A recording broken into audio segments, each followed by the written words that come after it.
Okay, Assalamualaikum warahmatullahi wabarakatuh dan salam sejahtera. Jadi dalam video kali ini kita akan belajar tentang subtopik terakhir dalam tingkatan 5 bab 2 iaitu titik pampasan. So, apakah itu titik pampasan? Okey, titik pampasan ni ialah aras keamatan cahaya apabila kadar respirasi pokok sama dengan kadar fotosintesisnya. Okey. So pada kadar itulah kita panggil dia sebagai titik pampasan. Okey. So dalam graf lagi nampaklah. Okey, kita faham bila pengambilan CO2 bertambah, bermaksud kadar fotosintesis makin bertambahlah. Bila pengambilan CO2 berkurang, bermaksud kadar respirasi yang bertambah. Okey, yang tinggilah. Okey, so pada garisan pertengahan ni, okey, yang mana pengambilan CO2 dengan pengurangan CO2 lebih kurang sama dalam 50%.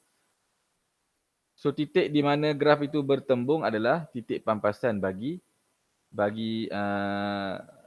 proses tersebutlah. Okey.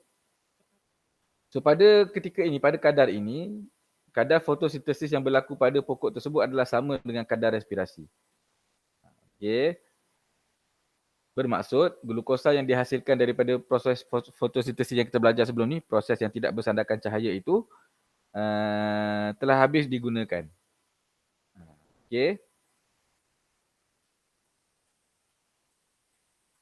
Ini bermaksud untung bersih dalam glukosa sama dengan rugi bersih dalam glukosa. Okey. Sebenarnya balance lah. Tak ada glukosa terlebih, tak ada glukosa yang terkurang. Okay, pada titik papasan, dia net lah, dia sama. Penggunaan glukosa dan juga penghasilan glukosa. Okay. So, pada bahagian bawah garisan ni, penggunaan glukosa tinggi. Sebab respirasi. Pada atas garisan ni, penghasilan glukosa tinggilah.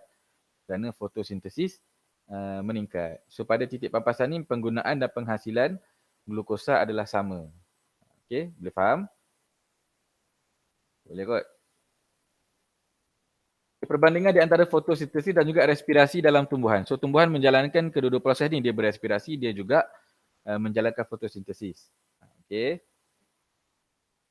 Apa perbezaan dan persamaannya? Persamaannya, kedua-dua proses ni berlaku dalam organisma hidup. Okey, perbezaan kedua-dua proses ni. Okey. Di mana kedua-dua proses ini juga melibatkan pengambilan dan pembebasan gas. Respirasi, kita mengambil oksigen, kita membebaskan karbon dioksida. Fotosintesis juga melibatkan pengambilan karbon dioksida, melibatkan pembebasan oksigen. So, kedua-duanya melibatkan pengambilan dan pembebasan. Okey. Perbezaannya yang pertama dari segi organisma yang terlibat.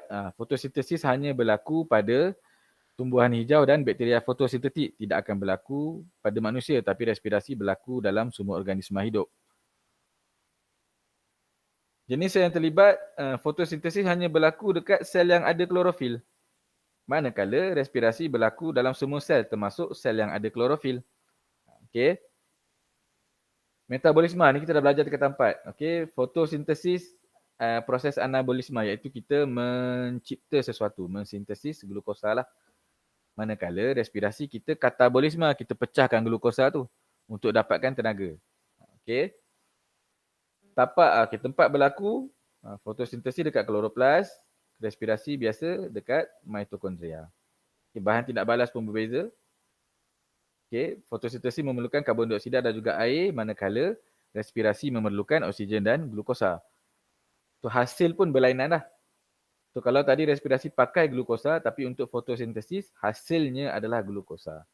Manakala hasil bagi respirasi adalah tenaga. Tenaga yang digunakan untuk kita membuat sesuatu pekerjaan lah.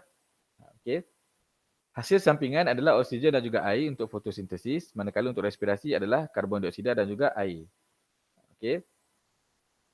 So perubahan tenaga di dalam fotosintesis adalah tenaga cahaya itu berubah kepada tenaga kimia, manakala untuk respirasi tenaga kimia berubah kepada tenaga haba. Okay.